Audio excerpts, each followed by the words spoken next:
Welcome to the Spirit of a Badass, where we celebrate stories of courage, hope, and resiliency. I'm your host, Alecia Jacobson. Hey, badasses. It's a good day. I'm excited. I'm excited for my guest today. I know her because she has done my eyebrows and makes them fabulous for quite a while now. And I don't think it was the last time I was talking with her about the podcast, and we got on the subject of college.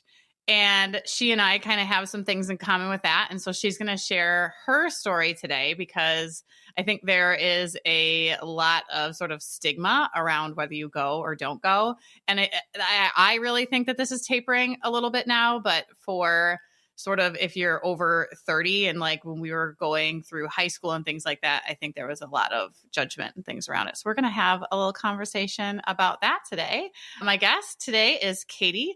She is the proud owner and esthetician at Opal Beauty and Wellness in Madison, Wisconsin. She has been a practicing esthetician for 12 years and specializes in brows, makeup, and skin treatments.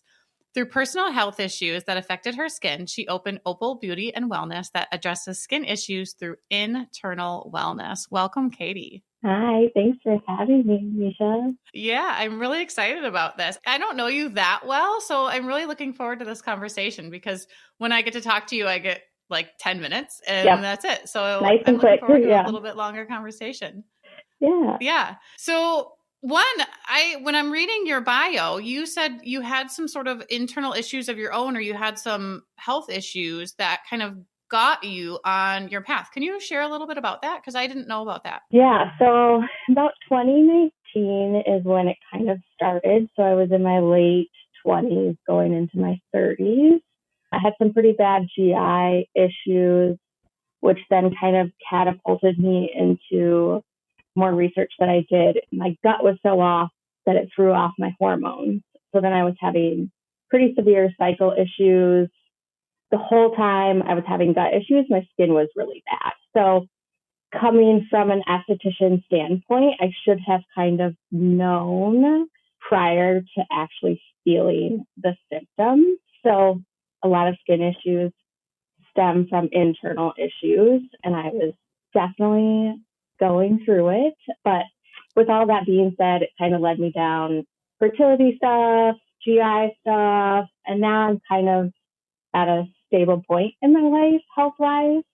I think it will always be a journey for me, but now I know how to manage things a little bit better. Okay.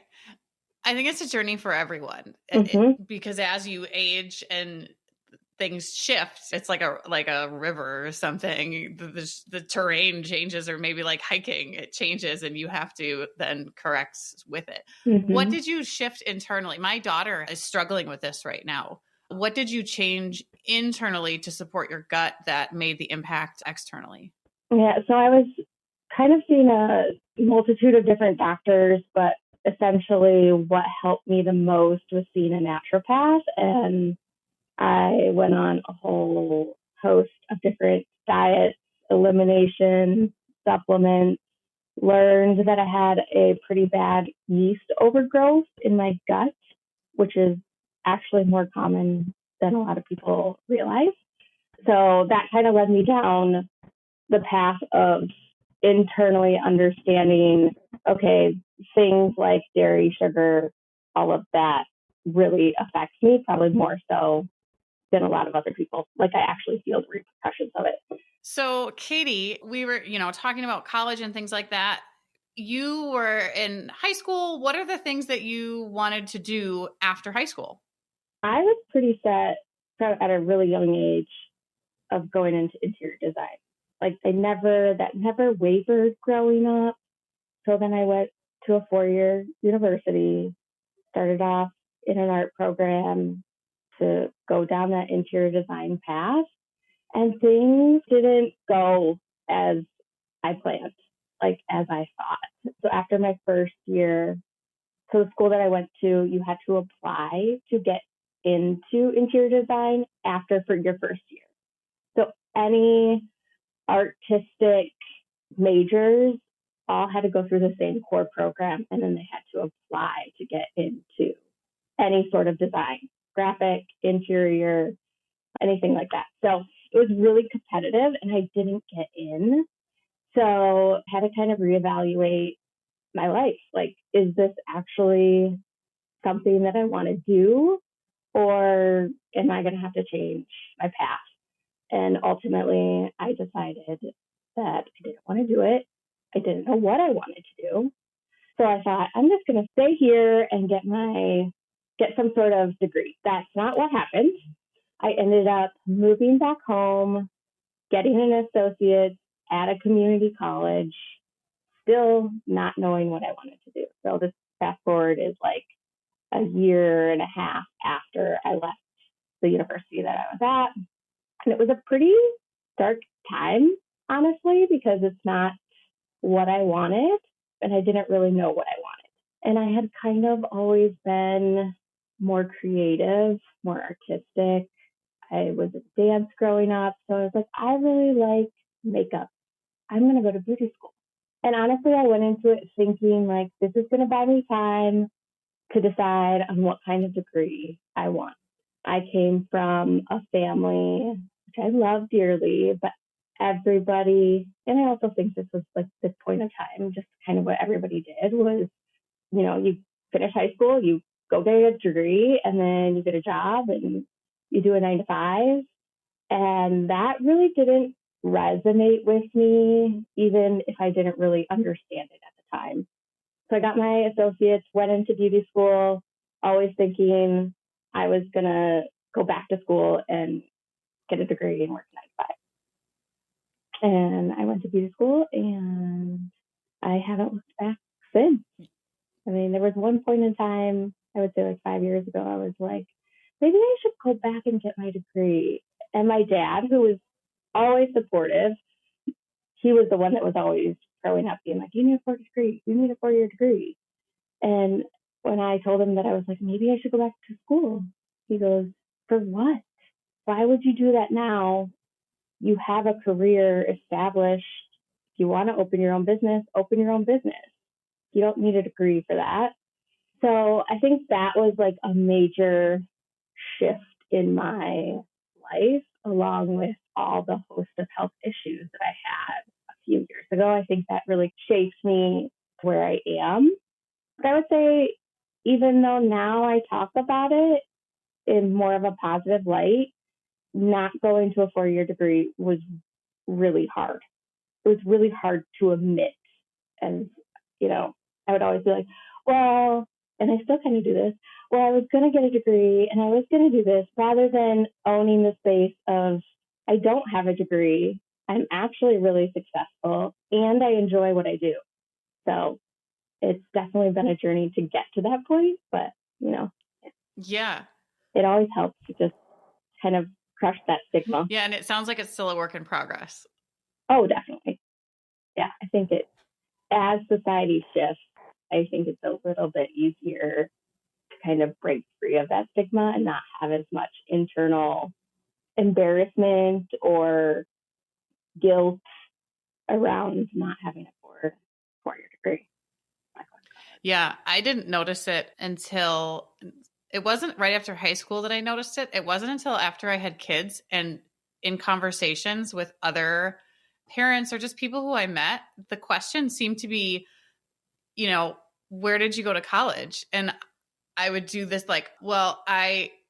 stutter through my community college journey of taking every single class that I loved, never came out with a degree in anything, but I was there for a long time. And I really love what I do, but I would feel this sense of like I didn't belong in whatever circle because they were all talking about their college experience, even though none of them were probably using the degrees that they paid for and came out with. I felt and still struggle, like you were saying, like I sit here and say it now, but it's still something that I haven't quite like figured out how to truly be accepting of myself, that is not the path that I took, even though I teach the stuff.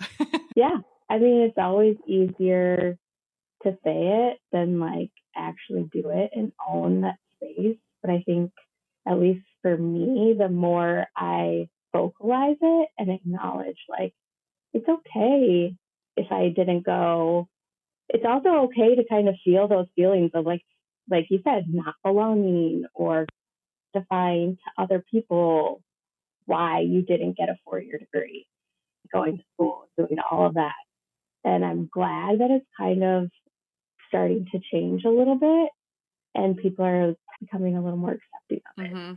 How did you, if we can back up to making that decision, how did you sort of wrestle with that and then come to make the decision?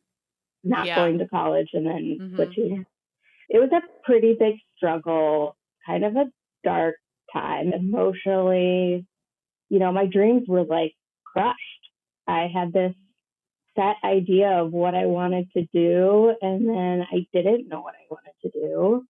Thankfully, I have very supportive, persistent parents, and they didn't let me wallow too much in that sadness. They're like, well, if you don't know what you want to do, and my parents, I'm very fortunate, they were able to pay for some of my schooling. And so when it came to push, came to shove with them, they were like, we're not paying for a 4-year university if you don't know what you want to do. It's okay, but we're not paying for it. You can pay for it. And that really kind of forced me to, rethink like, okay, I don't want to pay for it. So what am I going to do? And I'm so thankful, even though I didn't know it at the time, that going to beauty school, like it just was this internal, I want to try it. I don't really know what's going to happen, but I want to try it. And that was kind of the deal with my parents, was they were like, okay, you want to try it? Go for it. But you probably will have to go back to school at some point. Mm-hmm. And again, like I never looked back. I made myself a career out of it. And there was one point in time where I left the industry shortly. It actually wasn't too long ago, because I was like, I'm going to do what everybody else tells me to do and go get a 9-to-5. And I went and got a 9-to-5. And I lasted only 7 months. Does your soul just get crushed? Nothing wrong with those of you who do, but when you don't, and then you do, it's like, oh, it's so hard. Yeah, my soul, and mind you, my health wasn't in a great space. So then my mental health wasn't in a great space. And I'm a more creative soul. So doing a 9-to-5, having to answer to somebody else, it just was soul crushing, especially if my health wasn't where it should have been. So it was a great learning experience, but I know that I probably will never work a traditional 9-to-5 job ever. Yeah. It's so many things I'm thinking right now, but it's really those of us who intentionally go the kind of entrepreneur, set your own schedule, set your own hours, have the ability to say yes to some like this, doing this, in the middle of the day. But having the ability to do that is the sort of thing that gives us energy and we thrive on. And when you don't have that option, that's very hard. So yeah, I can see how that would have been challenging for you. Yeah. You said, I'm just going to try it with beauty school. I'm just going to try it.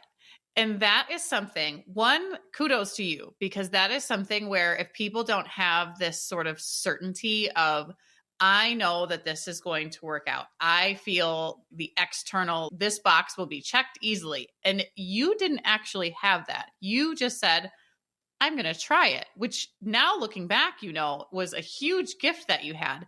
But can you reflect on kind of what that was in you? Because that's a really empowering tool that you had. And it sounds like you maybe didn't even quite really understand what it was. I didn't quite understand what it was. When I reflect on like the two biggest pivotal times in my life, not going to college and switching and kind of going through that time period, and then also just a short few years ago when my health was down, I went to a 9-to-5 job. I was kind of lost. Both of those time periods, I was at my like absolute lowest, just mentally, and not knowing what I wanted during both of those time periods. I think when you're at your lowest, you're just kind of like, at least for me, I'm just going to do it. What do I have to lose? I think if I was in a better headspace, I don't think I would have made those decisions to go to beauty school and then to open my own business. I literally opened my own business shortly after this like super dark hole of health and mental instability.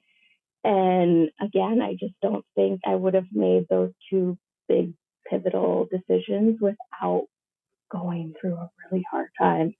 This is so important because everybody goes through these hard times. Every single person listening here has been through these hard times where you feel like there's no way out. What am I going to do? It feels like dark and despair and so heavy and just crushing.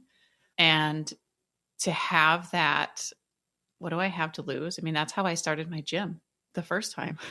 I was in that same space going through a divorce. I had no money. I had no place to live, no car at one point. And I found a place where I'm like, I can cover this rent. What do I have to lose? Nothing. I'll just try it and see.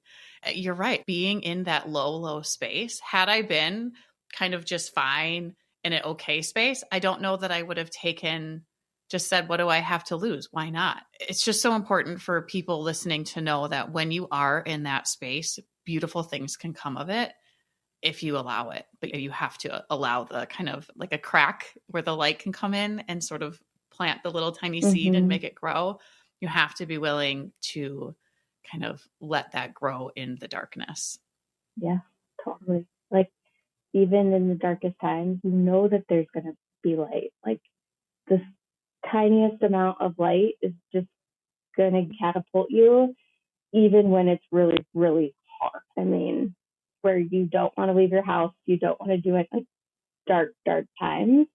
It won't always be that way. Mm-hmm.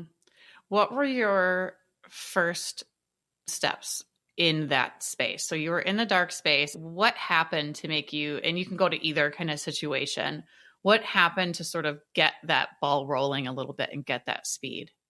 I would say, I mean, I'm going to talk about more recently. So after I was kind of getting to a more stable spot health-wise, I mean, opening my business, I still wasn't like as stable as I am now health-wise, but I had always dreamed of owning my own business.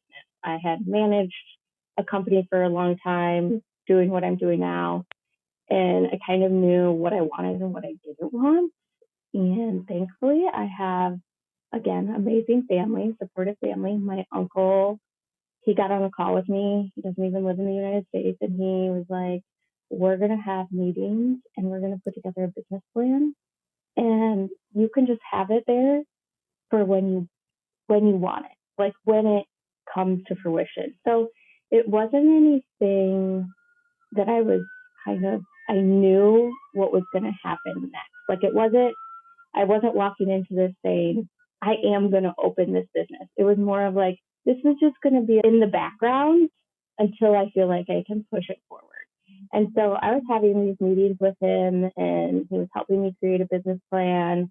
I was still navigating my health issues, not feeling well, in a lot of pain, working very part-time, like just trying to get by day to day. And then one day, this space, I was kind of looking and the space kind of almost came to me in a way. Like I was looking, but I wasn't looking super hard.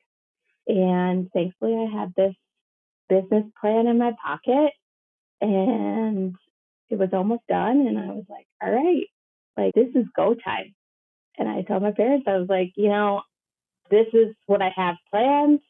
I'm going to take this leap. And I kind of laid all my cards out there for them. And they were like, you really have kind of thought this through. I was like, I mean, what do I have to lose at this point in my life?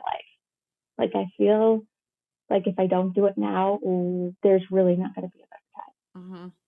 Yeah. You gave yourself freedom and space to one, just recover essentially and heal. Mm-hmm. And also kind of, you see those things with like the ducks on the surface and they're just sort of like hanging out, but underneath like their feet are paddling along. That's kind of, yeah. And that is wonderful because so many times when I start working with anyone, they have this idea that they have to do everything all at once, that there has to be this speed and this sort of just pressure that they put on themselves to get to the finish line right away.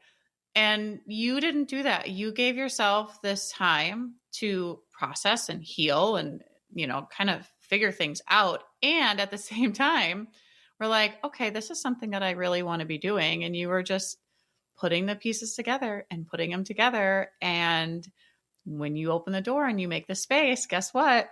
Things appear. And you did it without being pressured and putting additional stress, because the stress wouldn't have served your healing journey if you had done that either. No, not at all. Yeah. Yeah. And at the time, I don't know if I was acknowledging of how much space and healing I was actually giving myself. I mean, I was working a 9-to-5 job and a part-time job because I loved doing what I'm doing now, servicing clients. And so I didn't want to give up that servicing client. So I was working 9-to-5. I was doing a part-time job. And then this 9-to-5 was killing my soul.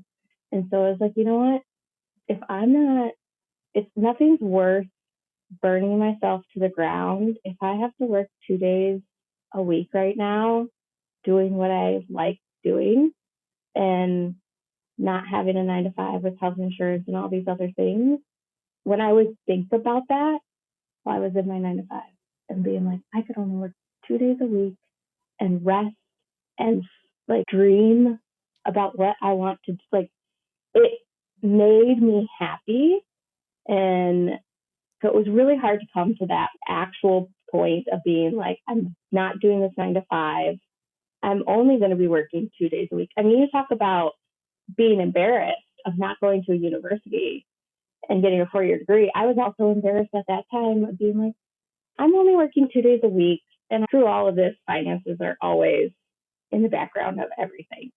And I had a cousin that said, you're either going to go into debt because of your health issues, so you're not going to have the choice, or you're going to have the choice of healing and going into debt on your terms. And I was like, oh my gosh. And so that was kind of like the final straw. And I said, nope, I'm not doing it. I'm not doing a 9-to-5. I'm going to figure this out. It's the right thing, even though I didn't really know it at the time of what it would be. And it's just hearing the breadcrumbs of your life, your story, you do know. I really believe that every single woman absolutely has a knowing inside of her. It's getting through to the knowing and letting that piece do the sort of the talking versus all the, thinking well, what will other people think of me? And your cousin, I mean, kudos to your cousin for saying that, because two things here. One, with your health, Katie's absolutely right. If you don't take care of your health now, you're going to pay for it later. You can either invest in your health now, or you're going to pay for it later. And that goes for food, exercise, all of the things, mental health. Again, like my cousin said, doing it on your terms is way better than your body telling you what's happening. And I think having such a deep appreciation, I mean, I look at fitness and health and all of that way differently than I had prior to all of my health issues. It was more of I'm working out because this is what I should be doing. Now it's the days that I am able to move my body, I should kind of be happy about that. Someday it's not going to come easy. Someday it's going to be hard to move your body or do the most daily tasks as you get older. So it's why not find the happiness and the joy in that and taking care of your health? And that looks differently for everyone. Eating right looks differently for everyone. Go to gym looks different for everyone. Just finding what works for you. Yeah. And what, I mean, that's the thing too. But people come to me and they talk about, tell me what to eat. Well, no, I'm not going to tell you what to eat, because what I eat and what feels good for me and what you eat and what feels good for you are two totally different things. Mm-hmm. And you have to do what's good for you. And I like how you said, kind of finding the joy in it, which looks different for each person, and it could look different on, weekly and daily basis for that person, and really kind of tapping into that. I'm really excited about this conversation because my intent was talking about college, but really, I mean, yeah, it goes way deeper for me. Like there is like you said, a lot of shame and guilt and embarrassment around going to a 4-year school, but that had catapulted me in such a different trajectory. I mean, now that I can sit here and say that, but it was not easy getting there, doing it. Yeah. You also have this inner knowing where you have really tapped into believing in yourself, but then there's also this element of trust there also, this trust that I will let myself try this out. I will let myself have this what do I have to lose mentality and just go. And you did it without having a clear path forward. It was like you just trusted that you would figure it out, essentially. Mm-hmm. I don't know if going through it, when I was going through, those two big pivotal times in my life, I wouldn't say that in the moment I had 100% trust in myself. I had no other option.